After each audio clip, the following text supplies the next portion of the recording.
അറിയാം. പുറപ്പാട് 15:26 ഞാൻ നിന്നെ സൗഖ്യമാക്കുന്ന യഹോവയാകുന്നു എന്ന വാഗ്ദത്തത്തിന് ഇപ്പോഴും ജീവനുണ്ട്. യിരെമ്യാ പ്രവചനം 33:6 വാക്യം ഞാൻ നിങ്ങൾക്ക് സാക്ഷാൽ രോഗശാന്തിയും ആരോഗ്യവും വരുത്തി തരുന്നു. മർക്കോസ് 16:17 വിശ്വസിക്കുന്നവരാൽ ഈ അടയാളം നടക്കും, നിങ്ങൾ രോഗിയുടെ മേൽ കൈവെക്കുമ്പോൾ അവർക്ക് സൗഖ്യം വരും. മത്തായി 21:22 നിങ്ങൾ പ്രാർത്ഥിക്കുന്നത് നിങ്ങൾക്ക് ലഭിച്ചു എന്ന് വിശ്വസിപ്പീൻ, എന്നാൽ നിങ്ങൾക്കത് ഉണ്ടാകും. യെശയ്യാ പ്രവചനം 53:5 വാക്യം അവന്റെ അടിപ്പിണരുകളാൽ നിങ്ങൾക്ക് സൗഖ്യം വന്നിരിക്കുന്നു. 103 സങ്കീർത്തനം 3 വാക്യം അവൻ നിന്റെ സകല അകൃത്യങ്ങളും മോചിക്കുന്നു, നിന്റെ സകല രോഗങ്ങളെയും അവൻ സൗഖ്യമാക്കുന്നു. യേശു നിങ്ങളെ സൗഖ്യമാക്കുന്നവനാണ്. അവൻ യഹോവ റാഫയാണ്.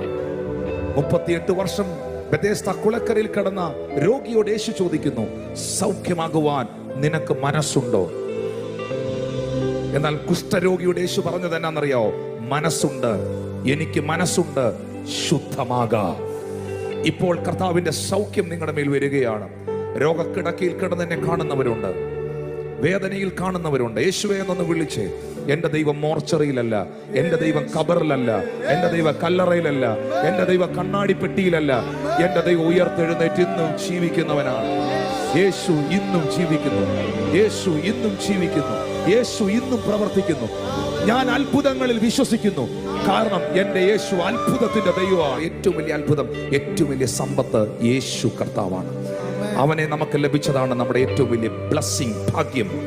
നമ്മുടെ ജീവിതത്തിന്റെ വഴിത്തിരിവ് ഈ ലോകത്തിലെ എന്തെങ്കിലും കാര്യങ്ങൾ നമുക്ക് ലഭിച്ചതല്ല, യേശുവിനെ നിങ്ങൾക്ക് കിട്ടിയതാണ് നിങ്ങളുടെ ജീവിതത്തിന്റെ വഴിത്തിരിവ്. വീട് പണിയുന്നവരായി നിങ്ങൾ തള്ളിക്കളഞ്ഞ കല്ല് മൂലക്കല്ലായി തീർന്നവൻ ഇവൻ തന്നെ, മറ്റൊരുത്തനിലും രക്ഷയില്ല.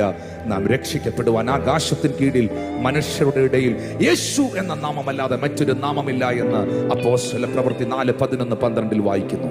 അങ്ങനെയാണെങ്കിൽ യേശുവെ എന്നൊന്ന് വിളിക്കുമ്പോൾ, ആ ഹൃദയം കർത്താവിനെന്ന് കൊടുക്കുമ്പോൾ ദൈവം നിങ്ങളെ തൊടാൻ പോവുകയാണ്.